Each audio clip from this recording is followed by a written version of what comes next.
Hello kids. Today we are going to practice the single letter sounds with letter M, N and O. Before starting the topic, let's learn the new sight words.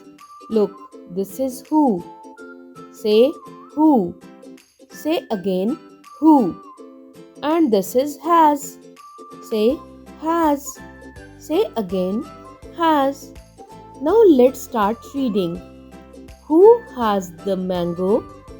The monkey has the mango. Who has the nut? The nurse has the nut.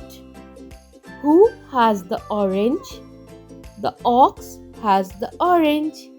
Very nice, kids. You read it proficiently.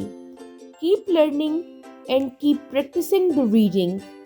Recall all the single letter sounds from letter A till letter O. I'll see you in the next lesson. Till then, Allah Hafiz.